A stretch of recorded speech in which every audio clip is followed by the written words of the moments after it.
दोस्तों जो बार बार परीक्षाओं में पूछे जाते हैं। दोस्तों ये सारे प्रश्न सभी परीक्षाओं के लिए बहुत ही महत्वपूर्ण है और दोस्तों इन सभी प्रश्नों को सॉल्व करने के लिए इस वीडियो में आपको बहुत ही आसान ट्रिक बताऊंगा, जिसकी सहायता से दोस्तों आप इन सभी प्रश्नों को बिना पेन उठाए सॉल्व करेंगे मात्र कुछ ही सेकंड में। तो आइए दोस्तों देखते हैं रीजनिंग के टॉप 5 क्वेश्चन। देखिएगा दोस्तों, पहला क्वेश्चन है, मोस्ट इंपोर्टेंट क्वेश्चन है और इस टाइप के प्रश्न हमेशा परीक्षाओं में पूछे जाते हैं और ये प्रश्न भी बहुत बार एग्जाम में रिपीट हो चुका है, यानी पूछा जा चुका है। तो प्रश्न पढ़िएगा।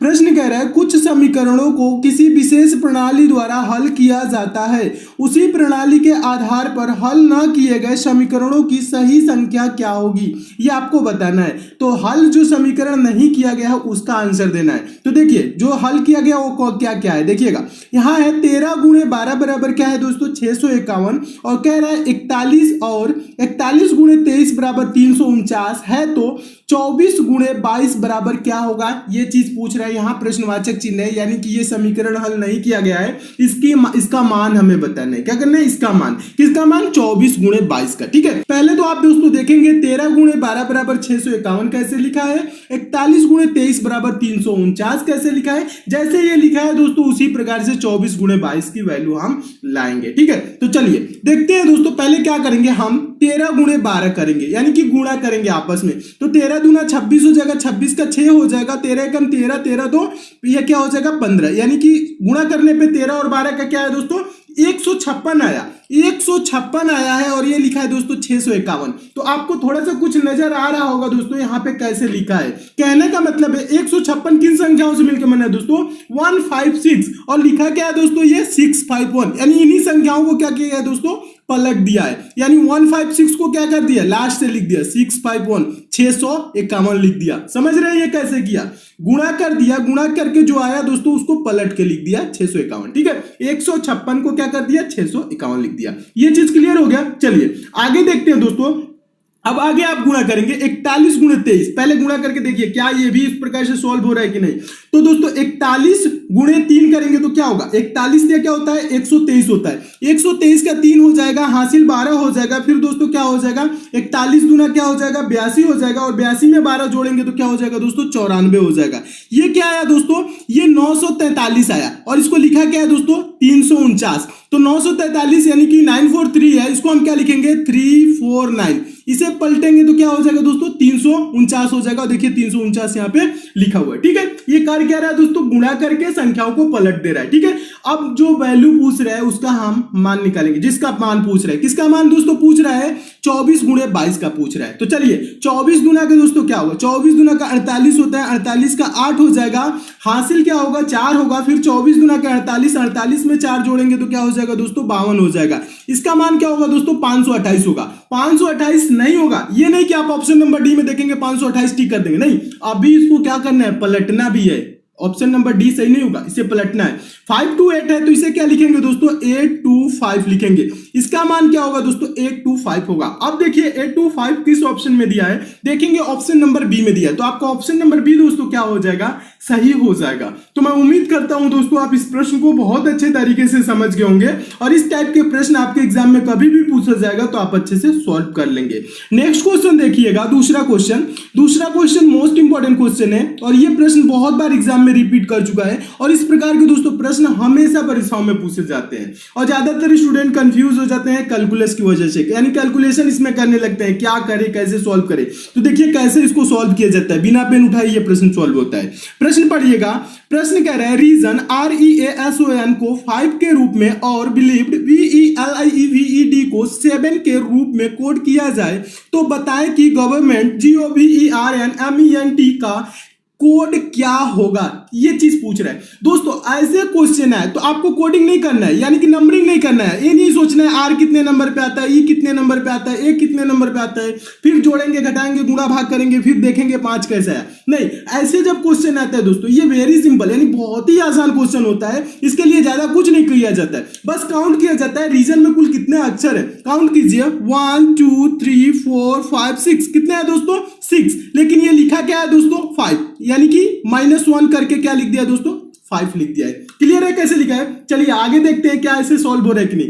बिलीव्ड में देखिए कितना है, देखिए 1 2 3 4 5 6 7 8, कितना है दोस्तों 8 में से 1 माइनस कर देंगे तो क्या हो जाएगा 7, और 7 देखिए यहाँ पे लिखा हुआ है। ठीक है, ये बहुत ही आसान क्वेश्चन है। चलिए अब देखते हैं किसका कोड हमें बताना है दोस्तों, गवर्नमेंट का बताना है। तो गवर्नमेंट में काउंट कीजिए 1 2 3 4 5 6 7 8 9 10, कितना है दोस्तों 10 में से 1 माइनस कर देंगे क्या हो जाएगा 9। तो इसका आंसर क्या होगा दोस्तों 9 होगा। 9 देखिए किस ऑप्शन में देखेंगे, ऑप्शन नंबर ए में। तो आपका ऑप्शन नंबर ए दोस्तों क्या हो जाएगा, सही हो जाएगा। तो मैं उम्मीद करता हूं दोस्तों आप इस प्रश्न को भी बहुत ही अच्छे तरीके से समझ गए होंगे, और इस टाइप के भी क्वेश्चन आपके एग्जाम में आएगा तो आप अच्छे से सॉल्व कर लेंगे। दोस्तों देखिएगा एक चीज यहां ध्यान दीजिएगा, जब कभी भी इस टाइप के क्वेश्चन आए और 1 अंक में या 2 अंक में ये संख्याएं लिखे, ठीक है, या कभी कभी क्या करता है कुछ संख्याएं जोड़ देता है, बस इन्हीं को काउंट करता है। 6 किया, 6 में अगर जो क्या करे दोस्तों इसको 11 लिख दे, तो यानी कि 6 में 5 जोड़ दिया। इसको भी क्या करेगा दोस्तों, यहाँ पे क्या है दोस्तों, इसे भी काउंट किया, यहाँ पे दोस्तों 8 है तो इसमें भी 5 जोड़ दे, 13 कर दे। ठीक है, यानी क्या करता है कुछ संख्याएं जोड़ देता है या कुछ संख्याएं घटा देता है। अगर जो ऐसे संख्याएं हो तो दोस्तों आप क्या करेंगे, काउंट करके देखेंगे क्या जोड़ रहा है, क्या गुणा कर रहा है या क्या घटा रहा है। ठीक है, ये इसी टाइप के क्वेश्चन सॉल्व होते हैं अगर जो 1-2 अंक में ये संख्याएं हो तो। ठीक है, ज्यादा कुछ नहीं दिमाग लगाया जाता है, ऐसे सॉल्व किया जाता है और आपका आंसर अच्छे तरीके से आ जाता है। तो मैं उम्मीद करता हूं दोस्तों इस टाइप के किसी भी टाइप का आपको प्रश्न आएगा एग्जाम में तो आप क्या करेंगे दोस्तों, अच्छे से सॉल्व कर लेंगे। चलिए अगला दोस्तों क्वेश्चन देखते हैं, तीसरा क्वेश्चन मोस्ट इंपॉर्टेंट क्वेश्चन है और बहुत बार दोस्तों ये प्रश्न पेपर में पूछा जा चुका है। देखिएगा प्रश्न पढ़िएगा, प्रश्न कह रहा है नीचे दी गई श्रृंखला में अगला संख्या क्या होगा। यहाँ पे प्रश्नवाचक चिन्ह है दोस्तों और ये एक सीरीज दी गई यानी श्रृंखला दी गई है और इसी श्रृंखला में आपको यहाँ पे बताना है कि कौन सी संख्या होगी।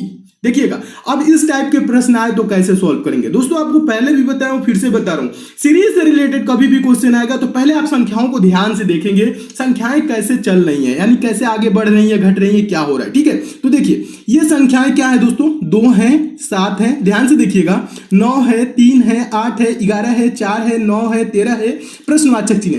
कहने का मतलब है दोस्तों ये 2 के बाद 7 बढ़ा है, फिर 9 बढ़ा है, फिर क्या दोस्तों घट गया, फिर क्या है दोस्तों बढ़ा है, फिर बढ़ा है, फिर 4 हो गया, घट गया, फिर क्या है दोस्तों 9 बढ़ा है, फिर क्या होगा घटेगा। ठीक है, यानी संख्याएं ऐसे जब इस टाइप की संख्याएं हो तो ज्यादा कुछ नहीं किया जाता है। देखिए सीरीज की जब संख्याओं को दोस्तों ध्यान से देखेंगे तो देखिएगा 2 के बाद क्या है दोस्तों 3 है, बीच में 2 संख्याओं का गैप लेके चलिए, 2 के बाद 3 के बाद दोस्तों 2 संख्याएं छोड़ देंगे तो क्या है 4 के बाद दोस्तों 2 संख्या छोड़ देंगे तो प्रश्नवाचक चिन्ह आ जाएगा, यहाँ पे क्या हो जाएगा दोस्तों, यहाँ पे हो जाएगा 5। ठीक है, देखिएगा 2 के बाद 3 के बाद 4 के बाद 5। ठीक है, यहाँ पे क्या हो जाएगा 5 हो जाएगा। अब देखिए एक चीज और, अब आप सोच रहे होंगे जो बीच वाला संख्या है इसका कोई मतलब नहीं क्या, नहीं इसका भी मतलब है। देखिए 7 के बाद दोस्तों 2 संख्या छोड़ देंगे क्या हो जाएगा 8। ठीक है, 8 के बाद 2 संख्या छोड़ देंगे दोस्तों क्या हो जाएगा 9 के बाद 2 संख्या छोड़ देंगे तो क्या हो जाएगा 10। आगे अगर जो दोस्तों पूछता तो यहाँ पे क्या होता 10। अब देखिएगा ये जो है दोस्तों 9 के बाद दोस्तों 2 संख्या छोड़ देंगे, 9 2 11,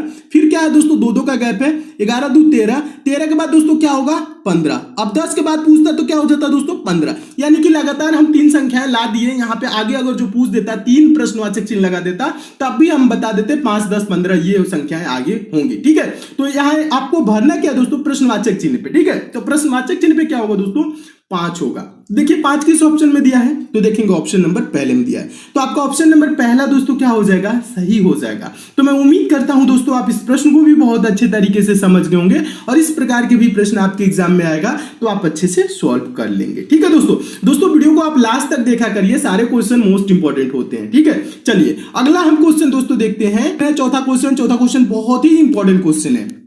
देखिएगा इस प्रकार के प्रश्न हमेशा परीक्षाओं में पूछे जाते हैं और यह प्रश्न भी बहुत बार रिपीट हो चुका है यानी पूछा जा चुका है। तो प्रश्न ध्यान से पढ़िएगा, प्रश्न क्या कह रहा है, नीचे दिए गए विकल्पों में से भिन्न पद ज्ञात करें। भिन्न पद मतलब अलग एक, इसमें देखिए कहने का मतलब है 3 ऑप्शन दोस्तों एक जैसे हैं और एक ऑप्शन अलग है, उसी की पहचान करना है। भिन्न पद ऐसे पूछा जाता है। ठीक है, यानी कि 3 ऑप्शन, पहला option A B C D, इनमें से क्या है दोस्तों 3 ऑप्शन एक जैसे हैं और एक ऑप्शन अलग है, उसी अलग ऑप्शन की पहचान करके बताना है कि कौन सा अलग है। ठीक है, ऐसे क्वेश्चन है तो ऐसे देखा जाता है। ठीक है, तो आप बताइए दोस्तों इसको हम कैसे देखेंगे, कैसे सॉल्व करेंगे। देखिए सॉल्व करने का आसान तरीका, पहले क्या करेंगे, जो पद दिया गया है यानी A E C PTR FJH KPM, जो ये दोस्तों अक्षर दिया गया है, इनके अक्षर का जो समूह है इनको हम ध्यान से देखेंगे ये आगे कैसे चल रहा है, कैसे घट रहा है, कैसे बढ़ रहा है। ठीक है, तो चलिए ऑप्शन नंबर ए से स्टार्ट करते हैं। देखिएगा कैसे पढ़ा जाएगा। ए है, ए के बाद दोस्तों ई है, सी है, लेकिन ऐसे नहीं पढ़ा जाएगा। ए के बाद दोस्तों देखिए सी है, यानी बीच में कितने का गैप है दोस्तों, बी का गैप है। सी के बाद दोस्तों देखिए सी से देखिएगा, सी से पीछे की तरफ आएंगे तो डी छोड़ दिया है, ई लिख दिया है। क्या छोड़ दिया दोस्तों, डी। ए के बाद दोस्तों बीच में गैप लिया है बी का और सी। समझ में आ रहा है? जैसे देखिएगा, जैसे मेरा पेन चल रहा है, एरो चल रहा है, देखिएगा ए के बाद दोस्तों हम बी छोड़ देंगे, क्या हो जाएगा, सी। सी के बाद दोस्तों हम यहाँ पे बीच में डी छोड़ के पीछे की तरफ आएंगे, क्या हो गया, ई। एक एक का क्या हुआ दोस्तों, गैप हुआ, एक एक का गैप हुआ। क्लियर है? चलिए फिर उसके बाद दोस्तों देखिए पी के बाद क्यू छोड़ देंगे, क्या हो जाएगा, आर। आर के बाद दोस्तों यस छोड़ देंगे, पीछे की तरफ आएंगे तो क्या हो जाएगा, टी। क्लियर है? चलिए फिर उसके बाद दोस्तों एफ के बाद क्या होगा, एफ के बाद दोस्तों जी आता है, जी छोड़ देंगे, क्या हो जाएगा, एच। एच के बाद दोस्तों क्या करेंगे, आई छोड़ देंगे, पीछे की तरफ आएंगे, क्या हो जाएगा, जे। क्लियर है? चलिए ये तीनों एक जैसा चला। अब देखिए ऑप्शन नंबर डी को, के के बाद दोस्तों क्या आता है, के के बाद दोस्तों आता है यल। के के बाद क्या आता है, यल। यल छोड़ देंगे, क्या हो जाएगा दोस्तों, यम। ठीक है, यम हो गया। यम के बाद दोस्तों यन छोड़ देंगे, क्या होगा, ओ। यम यन छोड़ देंगे, क्या होगा, ओ। लेकिन यहाँ पे दिया क्या है दोस्तों, पी। होना क्या चाहिए था, ओ।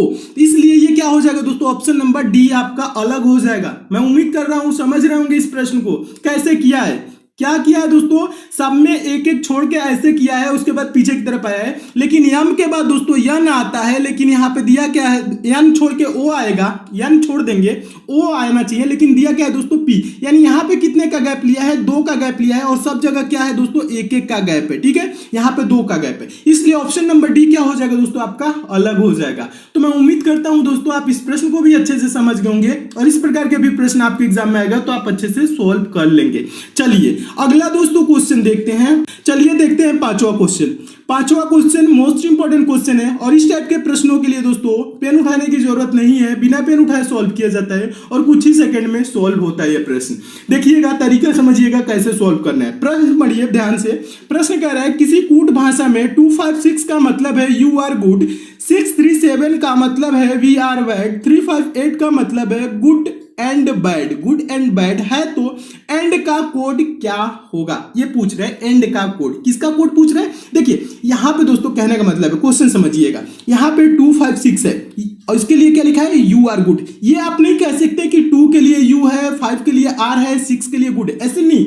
यहाँ पे दोस्तों 256 में से यू किसी, यानी कि 2 के लिए भी हो सकता है, 5 के लिए भी हो सकता है, 6 के लिए, किसी के लिए भी हो सकता है। ये चीज क्लियर नहीं है। ठीक है, यानी कि इनमें से 3 जो है ये 3 के लिए है, यानी अब किसके लिए कौन है ये चीज क्लियर नहीं है। और 637 का मतलब है वी आर बैड, तो इसमें भी किसी के लिए कोई सा शब्द लिखा है, किसी अंक के लिए कोई शब्द लिखा है, तो ये चीज क्लियर नहीं है। और इसके लिए ये लिखा है, और पूछ रहा है तो एंड के लिए क्या कोड होगा, यानी एंड के लिए कौन सी संख्या यूज की गई है वो आपको बताना है। ठीक है दोस्तों, ऐसे क्वेश्चन है दोस्तों, जब कभी भी क्वेश्चन आपके पेपर में आएगा तो आप देखेंगे किसके लिए पूछ रहा है। इसमें किसके लिए पूछ रहे हैं दोस्तों, एंड के लिए, एंड के लिए पूछ रहे हैं ना। अब देखिए एंड है इसमें कहा, एंड देखेंगे दोस्तों, यहाँ पे जो तीसरे वाली लाइन है, यहाँ पे एंड देखिए, यहाँ पे कहाँ पे दोस्तों, यहाँ पे एंड है ना ये चीज।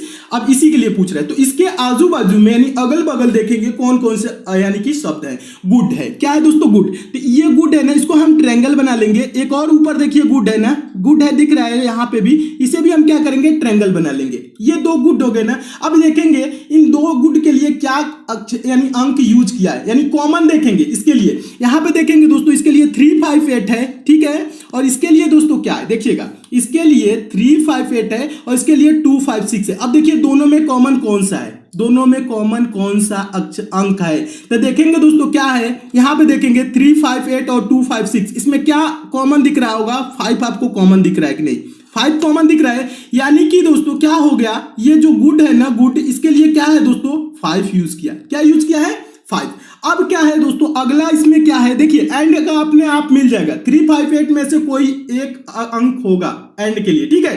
तो ये 5 तो गुड के लिए हो गया। अब क्या है दोस्तों, बैड, इसको हम क्या बना लेते हैं दोस्तों, स्क्वायर बना लेते हैं, ऐसे बना लिया जाता है। देखिए क्या हो जाएगा बेड के लिए, यहाँ पे स्क्वायर बना लिए। अब देखिए बेड और कहाँ पे, तो देखिए दोस्तों बेड यहाँ पे, बेड यहाँ पे, ठीक है। तो अब देखिए 3 5 8 में तो 5 तो गुड हो गया, अब 3 8 में से कोई होगा बेड के लिए। और बेड दोस्तों यहाँ पे देखिए BR बेड है, इसके लिए यहाँ पे क्या लिखा है 637, 637 में और 3 5 8 में कौन सा कॉमन है, 6 देखिए 637 में और 358 में कौन अंक कॉमन नजर आ रहा है, तो आप बोलेंगे 3। यहां पे देखेंगे दोस्तों ये 3 है और यहां पे भी दोस्तों क्या है, यहां पे ऊपर देखेंगे यहां पे 3 है, तो ये क्या हो जाएगा दोस्तों बेड के लिए क्या हो जाएगा, बेड के लिए क्या हो जाएगा दोस्तों, बेड के लिए हो जाएगा 3।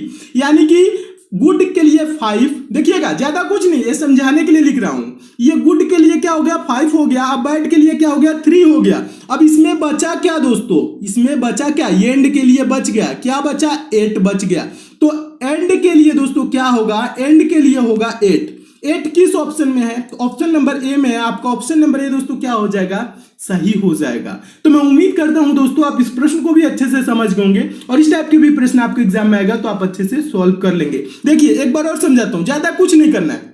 गुड एंड बैड है और एंड के लिए पूछ रहा है, तो इसी के लिए पूछ रहा है, तो देखेंगे गुड के लिए क्या है, बैड के लिए क्या है। गुड कहां है दोस्तों, तो गुड यहां पे है, ठीक है, और इसके लिए ये अंक यूज किया है, ये you are bad you are good के लिए इतना अंक किया है और यहाँ पे इसके लिए ये चीज है। इन दोनों में कॉमन क्या है दोस्तों, 5 कॉमन है, काट दिए 5। फिर और क्या है, बैड, बैड कहाँ है दोस्तों, तो बैड देखेंगे यहाँ पे, ठीक है, बैड यहाँ पे, तो इसके लिए यहाँ पे है और इसके लिए यहाँ पे, इसमें क्या है दोस्तों 3 है, तो 3 है बैड के लिए इसमें दोस्तों, और यहाँ पे भी बैड है, तो इसके लिए क्या है दोस्तों, यहाँ पे देखेंगे इसमें भी क्या है 3 है, तो 3 भी काट दिया। अब बचा क्या दोस्तों, 8 बच गया। ये जो बच गया तो ये किसके लिए हो गया दोस्तों, एंड के लिए हो गया, और 8 ऑप्शन नंबर ए में है, आपका ऑप्शन नंबर ए क्या हो गया, सही हो गया। इस टाइप के क्वेश्चन है दोस्तों, ऐसे सॉल्व किया जाता है, बिना पेन उठाए सॉल्व हो जाता है। तो मैं उम्मीद करता हूं दोस्तों आप इस प्रश्न को बहुत ही अच्छे तरीके से समझ गए होंगे और इस टाइप के प्रश्न आपके पेपर में कभी भी पूछा जाएगा तो आप अच्छे से सॉल्व कर लेंगे।